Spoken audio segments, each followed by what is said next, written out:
also have on a slide at the Botanical Gardens, but thinking about how this network might further benefit our field, our sector, or the region that we're living and working in. What mechanisms might help us maximise this, what funding we might need going forward to allow for the creation of these mechanisms. What outputs, so we've talked about the video recording already, so we might want to think about what we do with that, if people are happy for that to go online or if we think it should be reworked in some other format. What else might we think coming out of this? We've been sort of vaguely discussing with various people the possibilities of a publication, maybe not a strictly academic publication, because I think we're coming at this topic from a lot of different interesting angles, and maybe a purely academic publication would be to reduce the diversity of the content. I'd be really interested to hear from you if you think the sorts of presentations and discussions that we've been having here lend themselves towards a particular kind of format. If you know of sort of appropriate forums where we might continue our discussions or exhibit some of the things we've been talking about. So just a bit of a kind of discussion on that. And then further collaborations that might happen in the future. So we could meet again, for example. We could program something like this in again and continue to have our conversations and think about how we develop. There's funding, for example, available through BASIS for the creation of networks. We could apply for something like that and think about carrying on with this. I think there is kind of momentum here that it would be quite nice to build on, and I think people have already established quite nice relationships with each other. So I feel like there's quite a bit of goodwill in the room, but maybe that's just my imagination.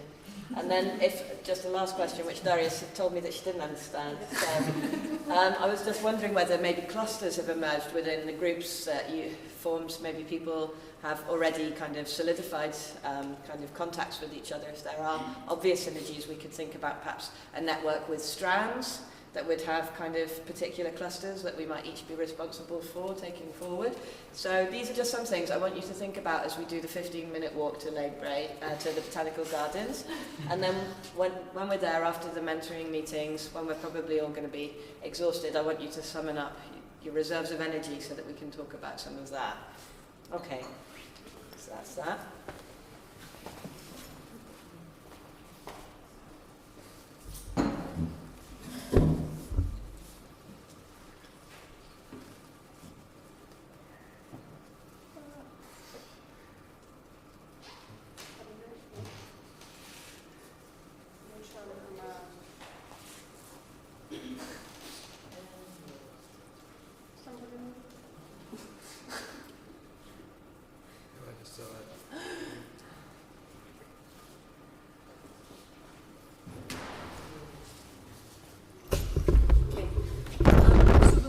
On to the last panel with I think was one of the most interesting questions is why, which Svetlana touched upon in her talk. Actually, why did you select me to come for the workshop?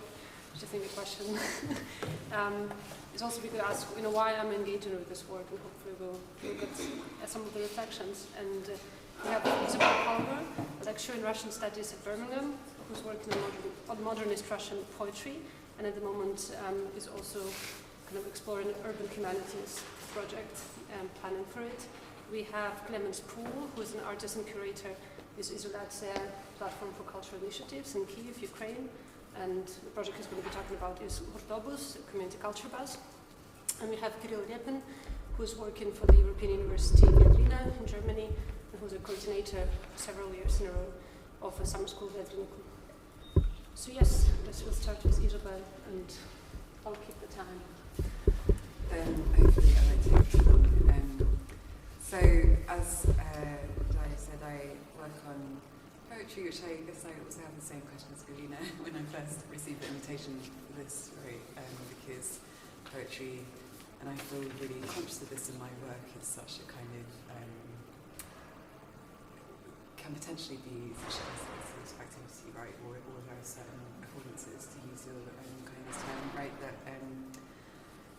carry that risk. But my work is on modernist poetry, and there I'm kind of really fascinated by that period because they all have this amazing belief, right, that poetry in fact can totally change the world and everything, you know, revolution of the spirit as well as very practical revolution, right, which did occur, perhaps not thanks to metrical innovation in the end, but nonetheless, right?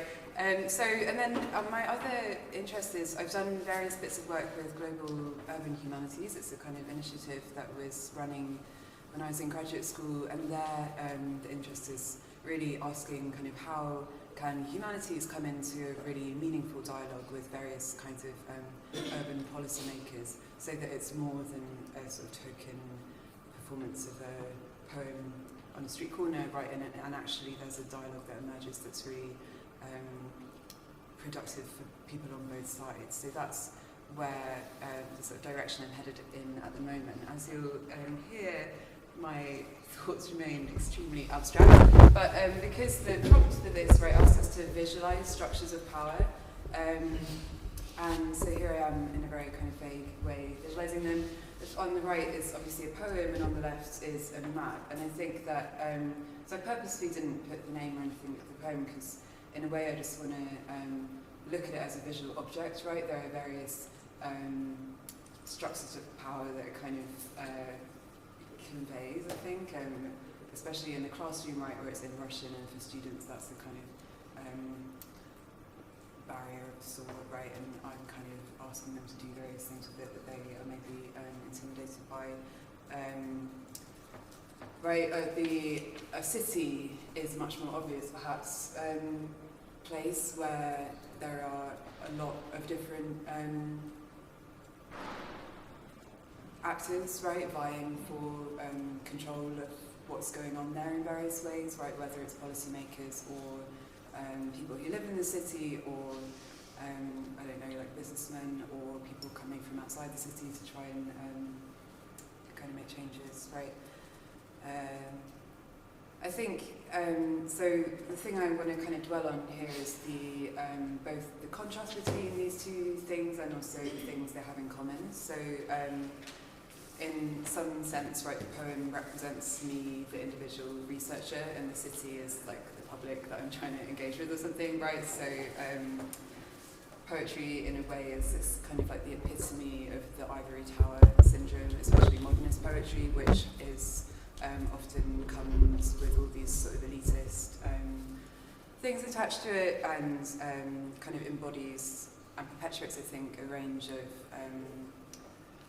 you know, like cultural status, the like questions around canon formation and so on, which when I present poems to students or write about them, I'm kind of helping to perpetuate, right? This comes actually from a sort of exercise I did in passing with some students a long time ago, where trying to think of ways to get them approaching poetry differently, because I think that often one of the things I find with students when I try and work with them on poetry is that they have this great anxiety about what the poem means, and that they ought to, like, there's some kind of code there, right, and I've got the answer, and I'm asking them to, or you know, their task is to somehow guess what the correct thing to say is. And so it was a course about urban literature, so I asked them to treat the poem like a map, and I had all these sort of fanciful ideas about what they would do, right, kind of finding different routes through the poem and stopping and focusing on different things, right, according to their own choice, in the same way as one, you know, if you have a map of a city, there's not one route you take through it, right, you can kind of choose and go back on yourself sometimes and get lost, and that's okay, and that's what the map is for, really, right, and but the students took this really practical response to it, and they found all these differences, and I was like, you know, like, well, poetry, you know, you would never look at a poem if you're lost, you don't like buy poetry at the petrol station, you wouldn't have like a book of poetry in your car, and like all these kind of like really slightly, you know, like they really didn't like this idea, and the general sense was, right, a map is useful and a poetry is not at all useful. Yeah, so like that, like what you asked us to do, and I just thought that was really interesting. And and I guess like one of the things I think about when trying to teach reading, or engaging with text, is this idea of like the process of reading, right, is making meaning in as much as the process of writing, so that a text has been written, right, but then you as a reader sort of are almost kind of rewriting it, right, or creating a new set of meanings when you're reading it. And that, to me, like, has a lot of parallels with the city, right? A city has been planned and designed and set out, and in many ways, right, asks you to move through it in certain ways, and there are ways of designing public space to sort of force you, or to try and force you to inhabit it in certain ways. But then every individual who lives in it, right, kind of moves through it and writes their own story to continue being fanciful. So there's this kind of mind map of what my thoughts, and it kind of brings me to the question of, and something that I am really interested in, right, like whether there is any kind of meaningful or like real force, if that's the right word, right, that poetry can apply to space, and like what kinds of real effects or like interaction there is between poetry and space. And I was really enjoyed your talk yesterday, Sarah, because it just brought up so many, it made me think of so many things. And in fact, like you realise like poetry is so, like it creates these spaces, right, a kind of intimacy that's created from reading a poem or having a poem read to you, and like over the phone, that's just so nice. But it also is really dependent on space in a certain kind of way, right? You need it to be quiet so that you can hear it, and the telephone box kind of allows that in the city. You also,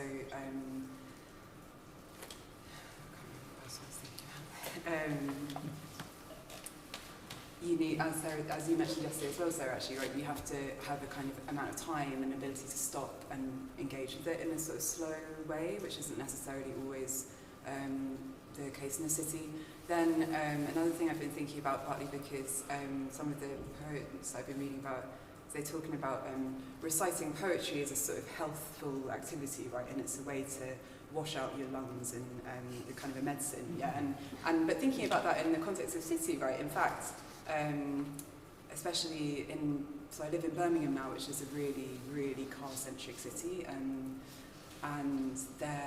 there's like big problems with air pollution, and so in fact they're like reading a poem out loud in the city is sort of quite bad for you in a way, right? And differently and more bad for you in certain parts of the city than it is in other parts of the city. So there's kind of once you start thinking about it in that way, it seems like placing poetry in the space of the city starts to highlight divisions in it, right? In the same way, in certain parts of the city, there aren't so many spaces where you can kind of stop and contemplate, like parks or benches and stuff, right? Certain parts of the city are noisier because there's more people crammed into a space, or there's like huge highways going past, and like so on and so forth. So again, I'm just kind of like mind mapping here about poems and cities. So I suppose I'll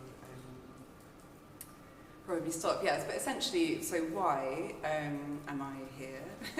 Why, but also like, so there is this kind of conversation happening in Birmingham at the moment about how to reconfigure public space, public transport, to kind of make it a nicer, cleaner, healthier city to move around and to be in, and to kind of create spaces where community can grow and like be kind of more joined up, right? Because that's the thing that people often say about Birmingham, is that there's a lot going on there, but it's like you have to really go and find it and kind of know where it is. And so I'm just wanting to get involved in that because I think it's really important, and I sort of care about it in certain ways. And so I guess, but then my question would be like, why would they want to include me in that conversation, right? And like, what like actually useful thing could I contribute to it? And so I suppose that's the end. Yeah. Oh well, I had this other image as well. So I started thinking about this when I was living in San Francisco, and I don't know if anyone knows Rebecca Solnit. She has this like series of atlases of different cities, and it's like one kind of example that I always have in my mind. And I just think she thinks really interestingly about like space and the ways that people write narratives into it, and kind of it it becomes invested with certain memories and events on the one hand, and then also kind of how it's polluted or shaped by human intervention. And so this is one example of like gay communities and butterflies, right? And there are other ones with various kinds of pollution and other communities. And so I just like that map. I thought I'd show it. Thank you.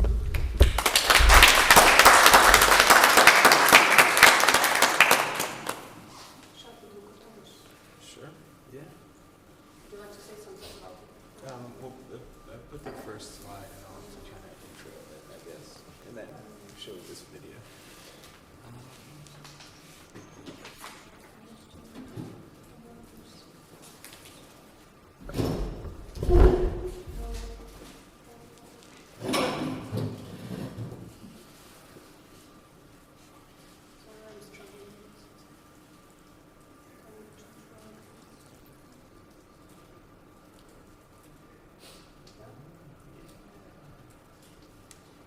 Okay.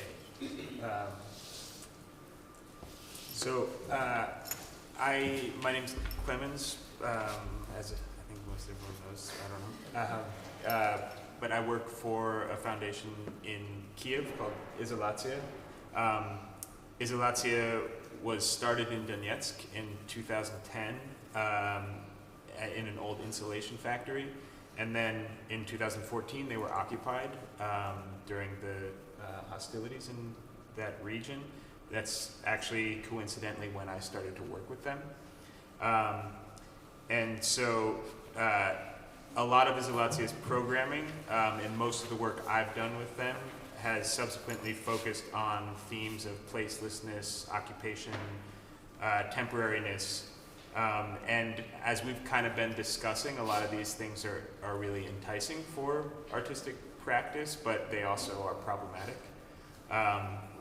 So my current project is called Gurtobus, and it's a standard coach bus converted to a mobile culture center.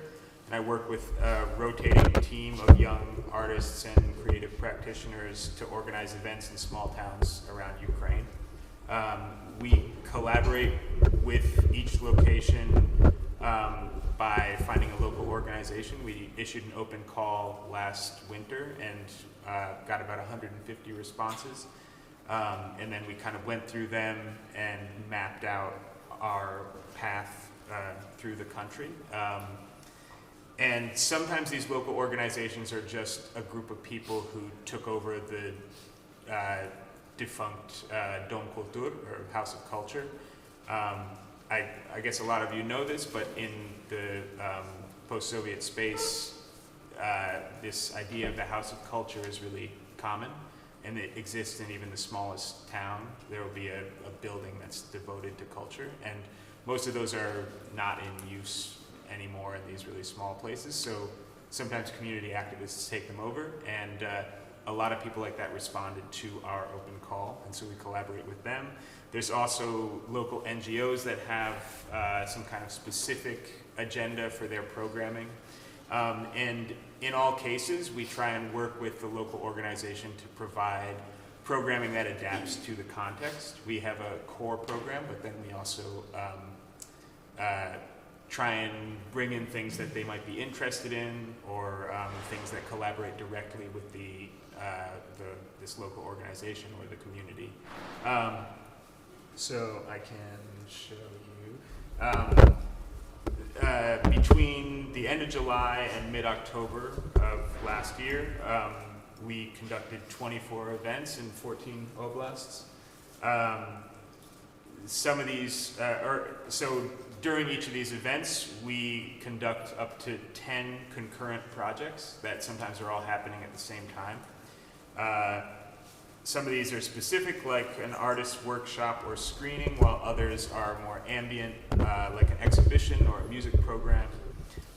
We got a really great response from the public during the course of this previous season, and we got a fair amount of media coverage, which is a little bit embarrassing, so don't Google too hard. But a lot of the local channels were really interested in this stuff. So there's also been a lot of interest in the work we might do in 2020, which we're now working on programming that and developing what our route will be and what kind of events we want to do. So to talk a little bit about how we developed this, Izolacija got funding for this before I came onto the project. They applied for it in the fall of 2018. And then they really struggled to get it off the ground because there's a lot of moving parts to something like this. And I came onto the project in June last year, and it took us about 6 weeks to get it going. I mean, the bus had to go to the shop and all kinds of crazy stuff. But the project manager, Lera Budacheva, and I took it over, and we wanted to address directly what we saw as one of the most problematic parts of it, and that was that this idea that this art foundation from a big city would parachute in and deliver some kind of culture to the regions. I spoke with Jania a little bit about this at the beginning of it, because her work, I think, has been really inspirational for us.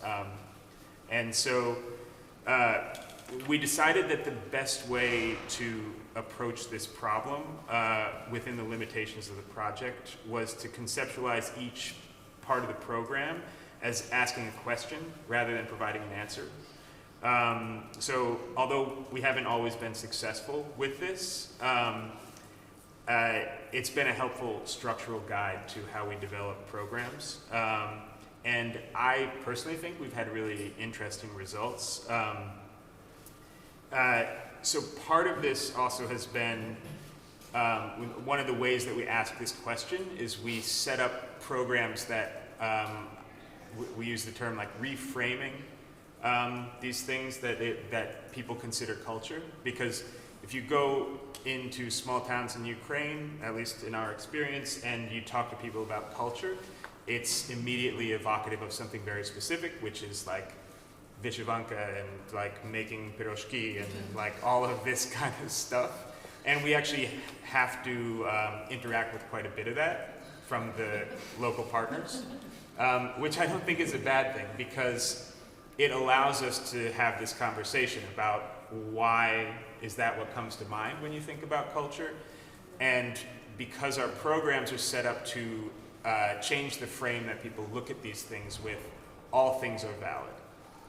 So I'm going to talk a little bit more about one of our projects in particular, but maybe the one that is most emblematic of this idea is our white cube project, which I unfortunately didn't include a slide of, but basically it's 3 sides of a white cube, and it's our, illustrious white cube gallery. And we set it up. I usually paint the walls to make sure everyone knows how important it is that it's pristine and perfect.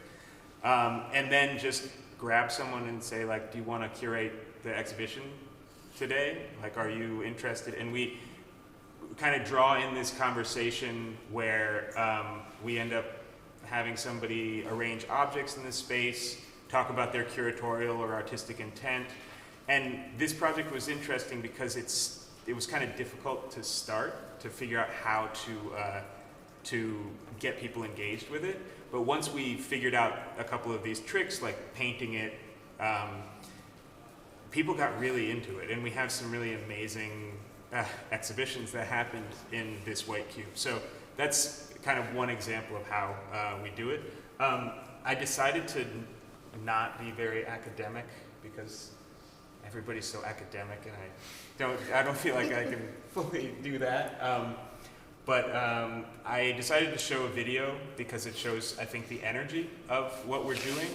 Also, I want to note that this is sort of like I was asked to make some kind of trailer for what we're doing.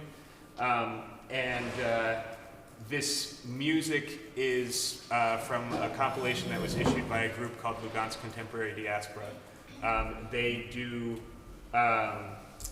work with DJs that live on both sides of the de facto border. So we actually did an event with them in Severodonetsk, and did a rave in the woods with DJs that we invited over from Donetsk. And this is a track from one of their compilations. So it's Дорогі наші земляки. Привіт, Лена. А дорогі жителі Скалиподільської. Сміла, привіт. Привіт, жителі Нової Праги. Всім привіт, до Буча приїхав гуртопис.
okay. So sort of I have 1 minute. So what I wanted to what? No minute. No minute. So I guess I was asked to answer the question why. But I think something came up in our group conversation over here that I think helped me think about why I'm doing this and why I think it works and I think it's worth doing. And the thing that I came back to was actually that a lot of the reason that I was able to make this work, I think, comes from something totally separate than what all this is, which is doing weird MySpace tours in the 2000s with bands around the US. And the question there is, when you're doing that kind of work, you ask yourself why to a certain extent, but you also do it because you can do it and because there's an audience that appreciates it, and as you do it,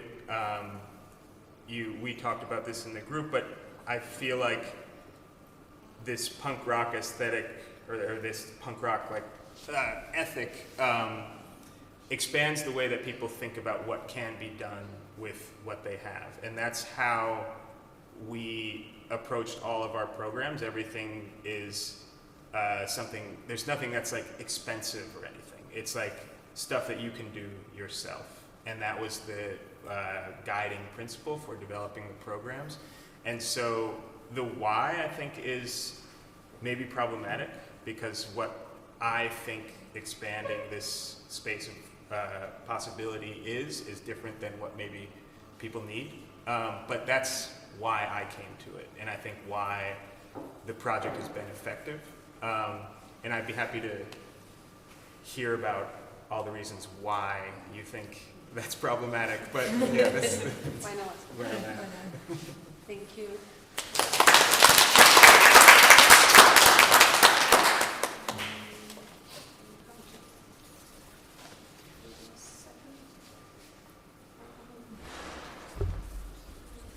Right, I guess I'm going to start because I wanted to also.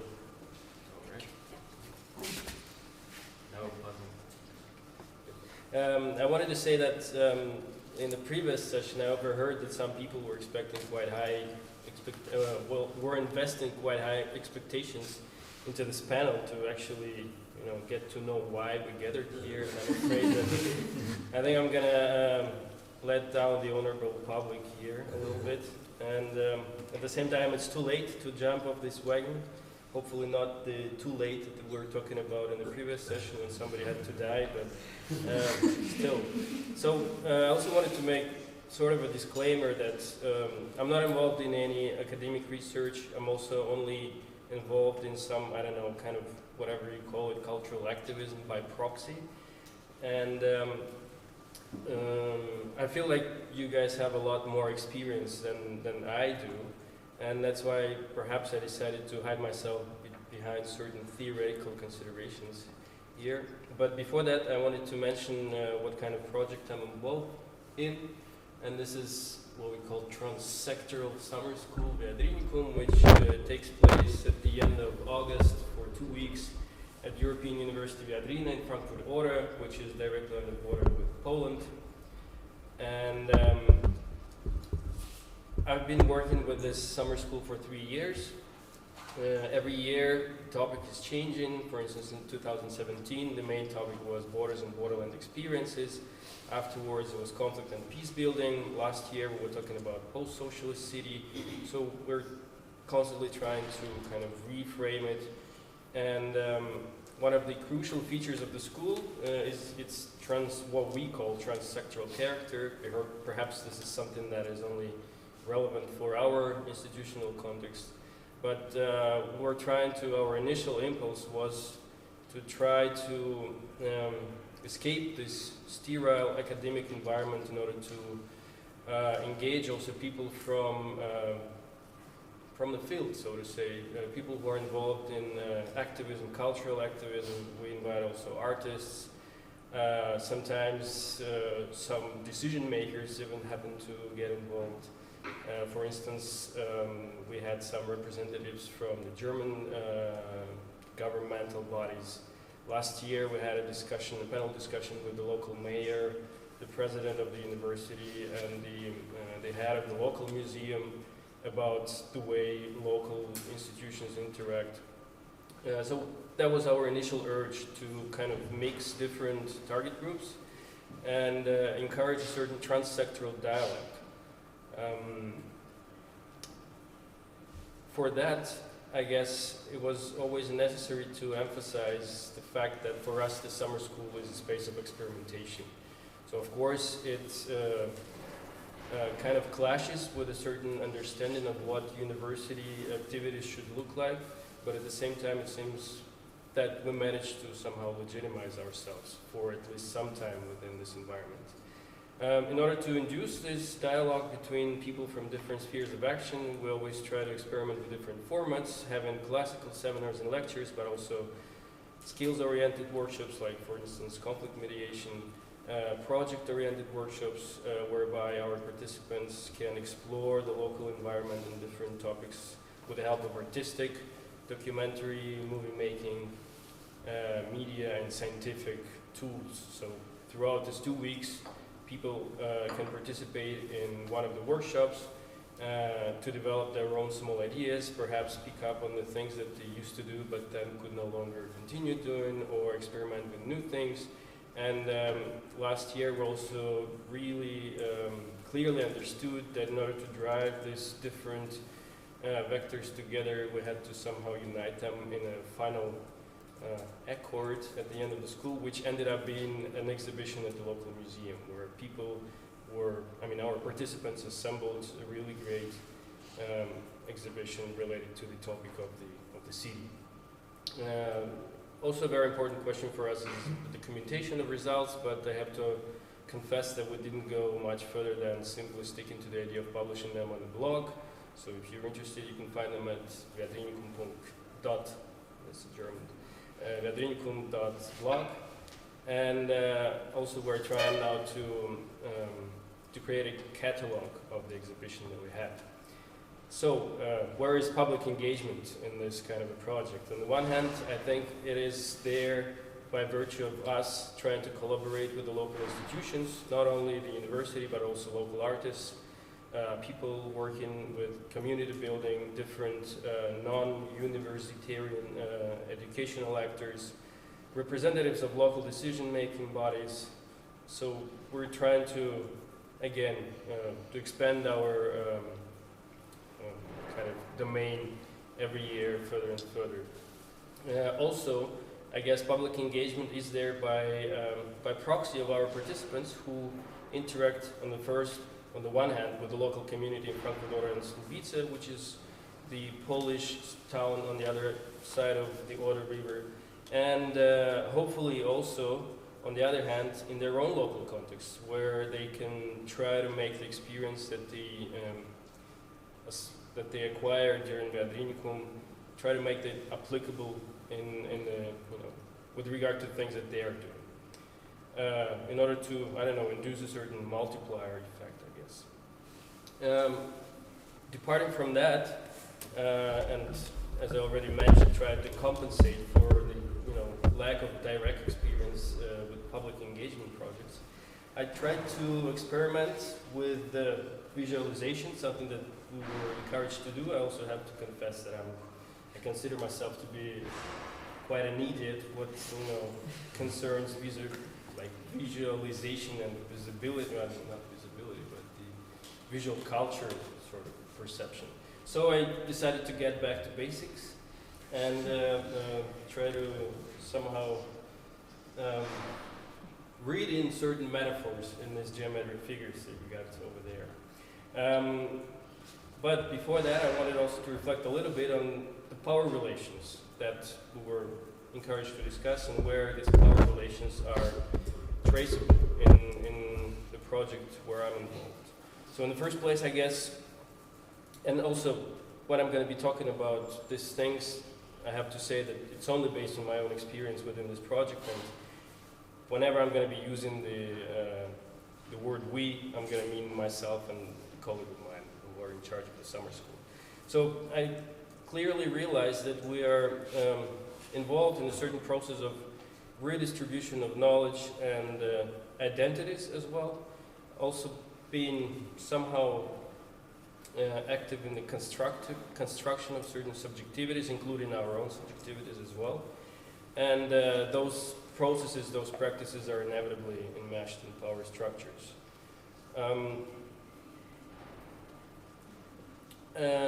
Also, one thing that struck me when I was reflecting about our own experience is that to a certain extent we're also involved in our own manipulative games when we're trying first to separate different fields, like I was talking about, art, science, activism, and then trying to break the borders between them. So there's, I'm always a little bit kind of, I'm stumbling upon certain vocabulary whenever I'm trying to use it, and I feel like in social science and humanities it is especially prone to get generative, so that we're not only trying to kind of unpack something, we're actually creating something instead. And like while we're involved in this process of redistribution of, I don't know, knowledge and identities, we're also, of course, distributing material resources whenever we are inviting people and providing them, oh Jesus Christ, with a nexus. Okay.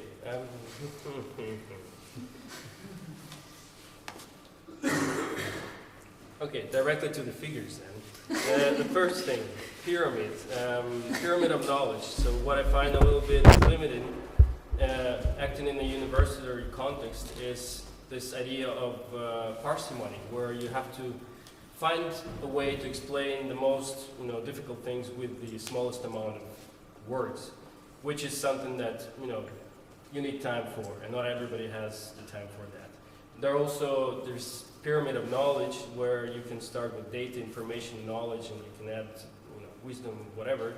And then the question would be, where can you actually engage the outer public in the process of this knowledge production? Should they be only the informants, and then you kind of translate that into knowledge? Should they be somehow partaken in that as equals, and then you can talk about certain citizen science? So this is the question that I have. Then the second one would be the cube, the white cube that Clemens was also referring to. For me, this is a metaphor for an institutional kind of framework which allows you to do certain things, like museum would allow you to experiment with artistic approaches, but you know, it might be not that easy to do that outside of these safe spaces. Then the cylinder, which might be a metaphor for the ivory tower, which Isobel also mentioned, I think, where the academicians sometimes tend to lose connection to the outer world and then engage simply in the, you know, in the processes of institutional reproduction and self-referentiality. And then finally the sphere, which can stand as a metaphor for a bubble, which doesn't only mean the community of like-minded people that we, you know, constantly hear about in context of Facebook, but also certain epistemic communities where, you know, certain things are in trend today and then, you know, they have to be contested in order for the new bubble to appear. And the question would be how to, you know, make these boundaries permeable. Of course, you can also indulge in other ways of, you know, visualizing these power structures, perhaps in a more, in a less hierarchical way, like, for instance, a rhizomatic structure, which, you know, was kind of advocated for by Deleuze and Guattari, or, I don't know, the kind of a controversial figure in the German philosophy, Peter Sloterdijk, who was talking about foam as a way to kind of imagine this interaction of different bubbles.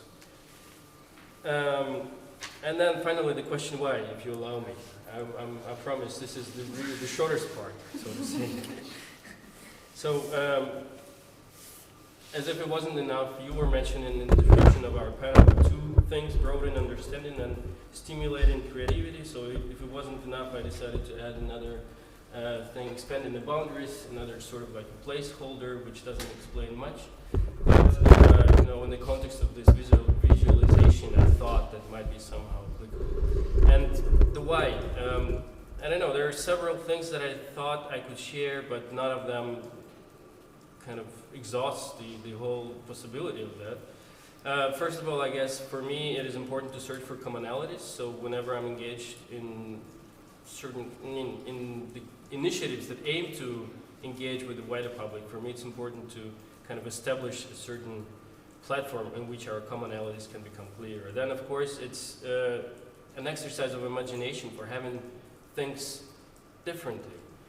Something that I guess Clemens was also mentioning, that, you know, I think this is something that in this temporality of project work sometimes gets lost.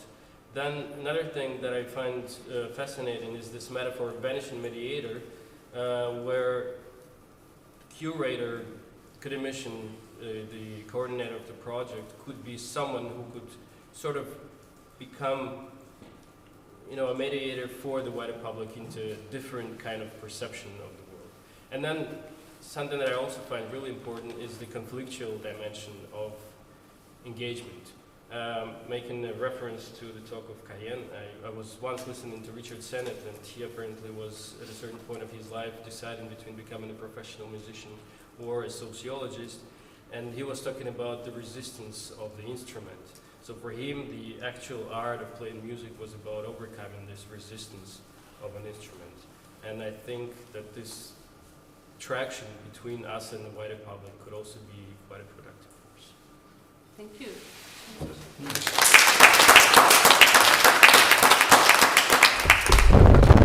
So many ideas. I don't know if I can kind of add something to that or summarize. Do you want to give me like a Do you want me to? Yeah, please come. No, I was wondering actually when listening to you, it kind of brought me back to the very beginning, to yesterday, to the first panel, and how much it related to the question of who and naming and identities. Because it's quite interesting what I heard on this panel, just in talking to all of you, in terms of our identities. And then when I asked you how would you like to be presented, and how the way that you claim, whether you come in as an activist or a researcher, how that then impacts the narrative that you tell, but also different kind of pathways that we have, which actually might not be that different towards public engagement. And even the term itself, public engagement, we were talking with Victoria that we can translate, and yesterday we were doing how would it be translated into Russian or Ukrainian or other languages. Also, is public engagement something in itself, you know, that academia calls certain activities public engagement, then it becomes public engagement. I don't know, I myself struggle to explain to a lot of people what is public engagement. And then obviously, who gives the power to call you somebody, but also some activities, public engagement or not. And kind of the strength of why doing this that I spotted is that it will be, in some cases, there's just simply no other structure available, and people have to come up with this kind of pop-up activities, which I think are very prominent in Ukraine, the House of Culture initiatives, when people take over and try to reform that, and sometimes you just activate the space because there is this space that itself is available to do something. Isobel mentioned coming through research as well, that by engaging with the material in itself has such a kind of aspiration as a modernist Russian poetry. You're inspired by the research itself to maybe apply that in real life, which I think also is kind of a pathway for a lot of us. There was funding availability mentioned with Clemens, and not only with Clemens, I think that funding is available, and Precious mentioned as well, and you join the project, and then there's different kind of motivation, but then of course you get involved and entangled, like I think Clemens you did, and it became something completely different from what probably the project and you imagined of it. But all of the things, the way, I struggle myself as well to kind of, with my own identity, who I am, and that in my research I'm an activist, is that other things, do they have to be separate? And I think Kirill mentioned that as well, is we kind of separating these fields of activism, arts and academia, and then kind of bringing them back together. But what do we do with those categories? I think it also, back to the neo-colonial thinking mentioned in the panel description, and the question that Isobel raised, why would they want to include me in the conversation?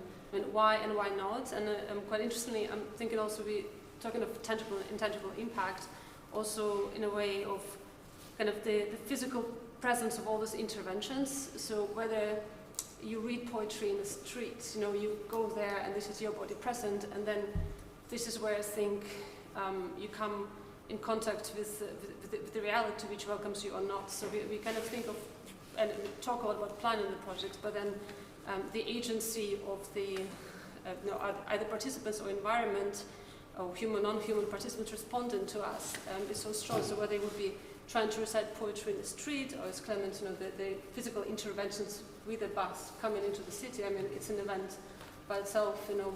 In addition to the ideas to disseminate, I was wondering also, the idea of white cube that kind of we all understand here, how much is it familiar in small towns and villages? Do you also bring the idea of the white cube as a kind of institutional space when you do that?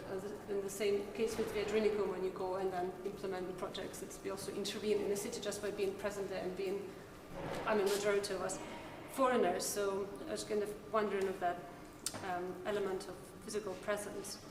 I probably lost something, I'm not really good at keeping notes. Yeah. Thank you. We'll break into groups. I have the questions somewhere. Questions. We'll take 3 questions. Do we keep the time? Yeah. Okay, so I have a question for you guys, and unfortunately it was nothing that you guys talked about, but it's a question that I would love some thoughts on. It's something actually I brought up over lunch as well, was just the one of the things I feel like we haven't really talked about much is and I apologize, but I would just say that my experience has been coming from one place, a periphery, both kind of knowledge, but also physical periphery, and coming to a place where there's a lot more access to ideas and things and resources. That was a very particular journey, and I became very aware of the power of having access to ideas. And I feel like we're quite cautious about not wanting to privilege the information that we have of the communities with whom we might work, or to impose our ideas of what knowledge should be. But yet at the same time, having been through processes as academics and gone through quite a kind of a rigorous process of learning, to be honest, at what point do we recognize that we do come into spaces where there is perhaps an imbalance of the ideas that we have had access to, and that they may not have had access to? And does that prompt part of the why, this redistribution of knowledge? And it doesn't have to be a one-way street, but the idea that actually, but I guess just acknowledging that. And I can appreciate there's some problems in that, but I want to know kind of what your guys' thoughts might be to that question. And secondly, very quickly, Clemens, do you get to drive the bus? I don't have a commercial driver's license. I would if I could.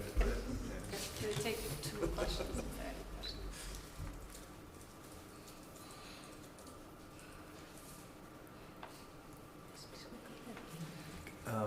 Can you say more about, briefly about, I was struck by what you said about what we bring is not necessarily what people want to experience or have in a given locality. And one more? I mean, when it comes to public engagement, it seems like a kind of obvious conflict or issue. I guess it was interesting what Clemens said about doing something because you can, and like the punk ethic, and then like whether then possibilities grow out of that. And I was wondering whether the other people on the panel could maybe give their response to that idea, or whether doing it because you can is a good reason. I mean, I'm attracted to it myself, but I wonder whether they could follow that prompt to work for some wider punk ethic, if it is. So the question from Ken is about having access to different access that different communities have, and you as an academic artist activist have. When you come to the community, then there's a question by Michael. What was? I can't read my own handwriting, but is that you bring something that people? How was the reaction if they didn't want what you didn't bring? Was the interaction? And I mean, that can be general. And Jamie's question is Just to the panel. a reflection on doing something because you can, if it's a good strategy and approach. Would somebody like to start? Isobel, you seem like you No, I don't know. I can start since I spoke first if you want. Yeah, I think doing something because you can is like a really good reason to do it, definitely. And as you say, it kind of then, like in many cases, right, people don't know they want something to happen until it happens, and then they're excited that it is happening, or they're cross that it's happening, right, and they kind of don't want anything to do with it, but either way, you can't establish that until you've done it. So certainly I will be borrowing a bit of the punk ethic myself. Yeah, and I mean, and you know, and I think that thinking about cities as well, right, there's obviously going to be plenty of people who don't necessarily have the same vision for public space as I do, or as like other people might, right? Like, for a good example in Birmingham is that there are loads of parts of Birmingham that are really horrible to be in because they're just full of cars, right? But there are loads of people in Birmingham who love having their car and they like don't want to change it and they're perfectly happy with how it is, right? So I think that in a way that's like kind of an exciting aspect of trying to do something in Birmingham, right? Because for sure it's going to have a lot of resistance and there's going to be like a lot of kind of dialogue that comes out of that. Regarding Kaya's question, yeah, I mean, it seems like that's like what you kind of do every day when you go into the classroom and you feel kind of fine about it. So there ought to be a way to go into the world as well. And in the same way as in the classroom, I always am trying to kind of, you know, like you learn so much from the students if you approach it in the right way, and it can be a great exchange. So I, you know, it seems like a good model for other environments too. I don't know if that was your question. I'll let other people.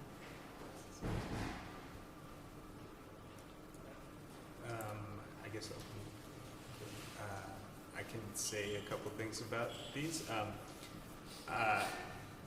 I didn't necessarily mean that we're bringing things that people don't want to their environment. We, like I said, collaborate with the local organizations to figure out kind of what the needs might be, but we also have this core program of things that we do. And so the main idea is to share these things with people, but not share them in a way where, like I said, where it's about showing people what art is or showing people what culture is. It's about asking them what they think art and culture is. And so it's I think, or I like to think, because it is based on that conversation. There's seldom a situation where we bring something that someone doesn't like, although we did show 2020 Deserted Country. Does anyone know this film? It's a film about Ukraine having open borders and everyone leaving. And it was shut down by possibly the SBU. So in that case, we did have a bit of a problem showing people what they didn't want. But in response also to this idea of the like do it because you can punk rock ethic, I think it's easy to say that, and that's probably why I say it. But there's also something to it where after you establish that you do something because you can, all of your decisions are guided by whatever your ideas are and your principles are, as we all know. And so I think the trick is to start to analyze why you make the decisions after that moment, or at least for me, because I think always in my creative practice I've been just this active person where I said, like, let's go do this thing. And then all of your aesthetic decisions following that moment are the things that really shape the project. And that's why I'm actually really grateful to my collaborator, Lara, who has helped me in every step of this project and has been really critical of sort of like the colonial implications of what we're doing, a lot of the sort of philosophical implications. And I don't think that we satisfactorily confront everything. And I think it's problematic to just be out there doing the thing, especially like I'm an American, it's funded not all, entirely, but a lot by the US Embassy, so there's this like very soft power element to what we're doing. But I can sleep at night, to borrow the phrase from yesterday, because I think that after we initiate this moment that we are doing the thing, and that thing maybe has some kind of culpability built into it, I think the decisions that we make on the other side of that first decision have been good, and I think that's been expressed in the response to it and in the engagement with it. So, I don't know, maybe I might not sleep as well after this presentation. Well, I guess I shouldn't be talking too much anyway. But about the engagement of the public, I guess in our case, the most important thing that I see would be to engage at least the institutions that are out there in the city environment in the process of designing the program, so that they can also somehow contribute to that content-wise, format-wise, and then take benefit out of it, so that university is not considered as an ivory tower that is kind of pursuing its own goals. And with regard to the general public of the city, I guess it is always tricky because it's hard to say, because I still cannot escape a certain academic format, which for me sometimes appears to be really not that interactive and conducive to discussions. And in Frankfurt Oder, for instance, where the population is usually quite old because all the youth goes away, there's a certain area of topics that are considered to be interested and frequented. The events with this kind of topics are frequented by the local public only if it is in German and if they, topicalize certain issues. With regard to the punk ethics, I totally subscribe to that, the DIY motto, so to say. The question that I would have is, I would kind of, because I also associated myself with the synth for a while, I think that it is great. It's a certain spirit of camaraderie and stuff like that. But the question would be for me about the boundary. Where's this boundary constructed? Because I always felt that the in-group identity is too strong to kind of make the boundary permeable. And this is something that would totally contradict I guess, my responsibility as someone who is kind of redistributing these material sources also in the academic context, or any kind of institutional context.